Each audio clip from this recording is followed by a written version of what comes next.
से हमने इनसे कहा चलो थोड़ा टहल लेते हैं। गए, एक भारी कुत्ता रहा होगा सिरसा का, बुरा ना मानना, वो तो होता ही है, कहीं के भी हो सकते हैं, कुत्ते हैं वो तो कहीं के भी हो सकते हैं। इतना बड़ा कुत्ता मालिक को घुमा रहा था। फिर से सुनना, इतना बड़ा कुत्ता मालिक को घुमा रहा था। तो हमने कहा धीरे से कुत्ता से, कहो कहां घुमा रहा है मालिक को? तो मालिक बोला चुप हो जाओ, ये हमें थोड़ी घुमा रहा, हम कुत्ता को टहला रहे। हमने कहा झूठ मूठ की बात है, मत बोलो हमारे सामने, हम गुरुजी हैं। बोले कैसे? हमने कहा देखो, जो टहलाता होता है, जो चलाता होता है वो आगे होता है, चलने वाला पीछे होता है, और वो यहां उल्टा है, कुत्ता आगे है, तुम पीछे हो। और मालिक कौन? कुत्ता। बोले कैसे? हमने कहा जहां जहां कुत्ता जा रहा वहीं तो तुम जा रहे हो। अब बताओ कौन किसको घुमा रहा है, तुम ही निर्णय करो। तो उन्हें भी समझ में आ गया कि हमको कुत्ता टहला रहा है। अच्छा, जहां कुत्ता जा रहा है वहीं वो जा रहे, इसका मतलब कुत्ता मालिक हुआ, तुम नौकर। यही हम लोगों का हाल है। कुछ लोगों से कहो भैया कथा सुन लो, गुरुजी मन ही नहीं लगता। ठटरी के बरे, मन तुम्हारा गुलाम है या तुम मन के गुलाम हो? मन तुम्हारा गुलाम है या तुम मन के गुलाम हो? अगर तुम मन के गुलाम हो तो तुम्हारी गति उस कुत्ते के मालिक जैसी है, और अगर मन तुम्हारा गुलाम होगा तो तुम्हारी गति तारा बाबा जैसी हो जाएगी। मन को तुम अपने तरह से ढालो, मन की तरह तुम मत ढलो। तो कुछ लोग हमें मिलते, गुरुजी हमारा मन ही नहीं लगता। कोई बात नहीं, मन नहीं लगता कथा में। किस किस का मन नहीं लगता भगवान की पूजा में, कथा में? हाथ उठाओ, शर्माओ मत, नो प्रॉब्लम, उठाओ। कुछ लोग तो इसीलिए नहीं हाथ उठा रहे कि लोग क्या कहेंगे। नहीं, उठाओ हाथ। किसका मन नहीं लगता? ठीक है, हाथ नीचे कर लो। बहुत जने मिल गए। सुनो, रेलगाड़ी पे टिकट कटवा कर बैठ जाओ तो क्या कभी तुम्हारे पास ड्राइवर आया कि तुम्हारा मन लग रहा तो हम चलें? आया? बोलो, जोर से बोलो। रेलगाड़ी के ऊपर बैठने के बाद कभी भी ड्राइवर पूछने नहीं आता है कि तुम्हारा मन लग रहा हो तो हम चलें। मन लगे या ना लगे वो तो चलता है और मंजिल तक पहुंचाता है। वैसे ही कथा भी एक रेलगाड़ी है, आकर बैठ जाओ, मन लगे या ना लगे, कथा तुम्हें परमात्मा के दर तक पहुंचा करके ही रहेगी। ये कथा तुमको भगवान तक पहुंचा करके ही रहेगी, इसमें कोई संदेह नहीं। किसकी कथा? सुंदरकांड की महिमा। कौन सुंदरकांड? किसका? हनुमान जी। दर दर दुर दुर होए, ये मन का कुत्ता बड़ा खतरनाक है। अच्छा, मन कैसा है जरा समझना, मन कैसा है। अभी गंदी बातें कहना हम शुरू कर दें तो किसी को भी पेट पीड़ा, कमर दर्द, जमुआई नहीं आएगी। लोग गंदी बातें रात भर सुन सकते, पर अगर कहें बेटा रामायण पढ़ लो, गुरुजी हमारा तो सिर दर्द कर रहा है, हमको तो अब अभी कह दो रामायण पढ़ो, रामायण राम राम राम, गुरुजी हमको तो बहुत नींद आ रही, क्षमा करो। और जैसे ही बिस्तर पे लेटे हो तुरंत कहो कान में, हैं फलानी कैसी है?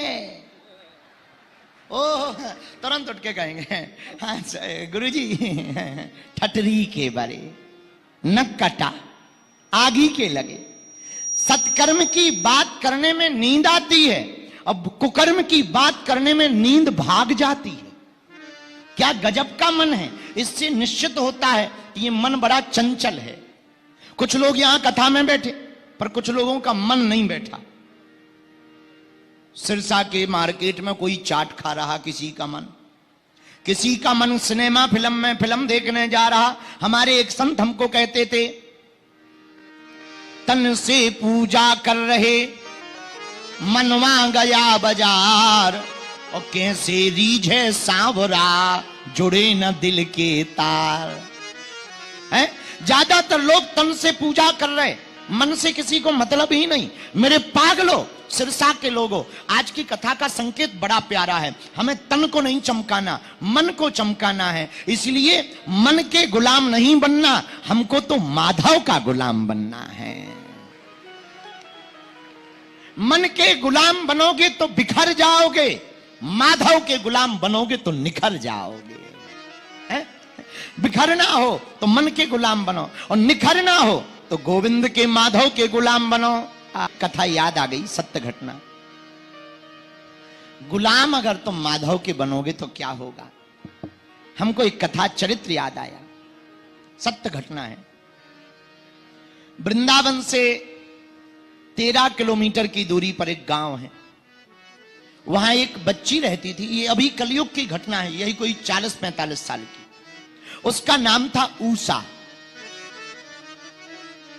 उषा का जन्म वृंदावन के नजदीक हुआ, विवाह मेरठ में हुआ। वृंदावन के पास उसकी मां रहती थी। मां बड़ी भक्तनी थी, क्योंकि मां को कोई जब संतान नहीं थी तो लगभग 1944 के बाद वो वृंदावन जाना प्रारंभ कर दी थी। उस वक्त उसका जन्म हुआ था, उषा की मां का। किसी ने कहा कि एक काम करो, वृंदावन जाओ, वृंदावन में बांके बिहारी से जो भी मांगते हैं मिल जाता है। आहा, उषा की मां का नाम था गायत्री। क्या नाम था? बिल्कुल सत्य घटना सुना रहे हैं। गायत्री एक दिन अपनी सखियों के साथ, बहुत दिन हो गए, कोई संतान नहीं हुई, वृंदावन गई। किसी ने कहा कि भगवान बड़े दयालु हैं, अगर उन्होंने चाहा तो तेरा वंश बांके बिहारी की कृपा से ही चल जाएगा। सखियों के साथ में गोविंद मेरो है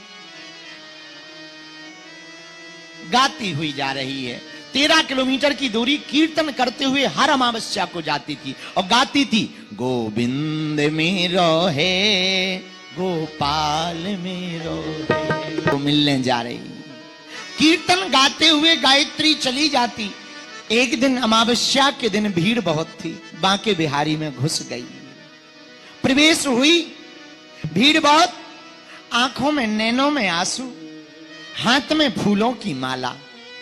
बुरा न मानना, बन जाते हैं लाखों रिश्ते जब पैसा पास होता है, टूट जाता वो रिश्ता गरीबी में जो सबसे खास होता है।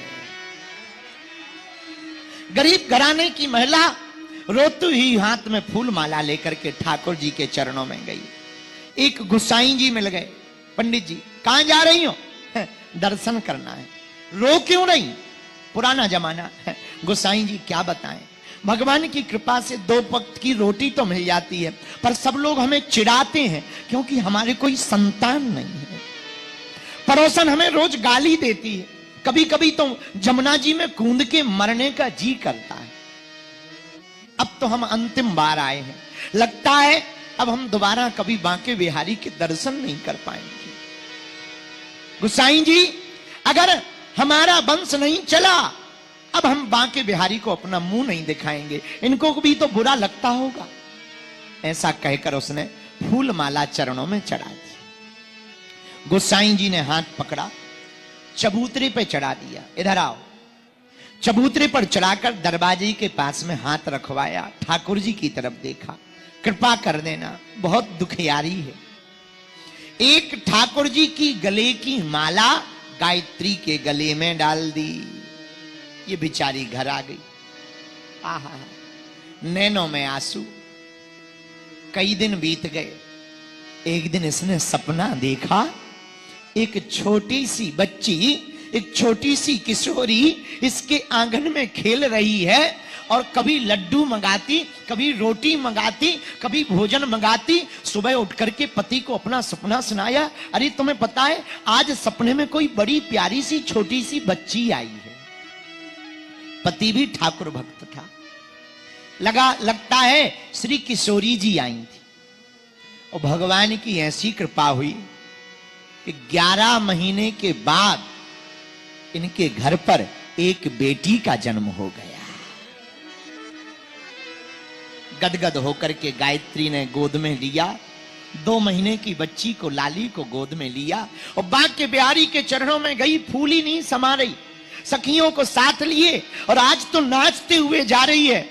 मन में एकदम प्रसन्नता है। जाकर के बांके बिहारी के चरणों में रख दिया। ढूंढने लगी वो गोसाई जी कहां गए। एक मिनट की मुलाकात थी पिछले साल की, चेहरा भूल गई, तब तक आवाज लगी, ए माता आगे बढ़ जा, पहचान गई ये वही गोस्वामी जी है। नाम क्या है आपका गोसाई जी? माता हमारे नाम को जानकर क्या करोगी?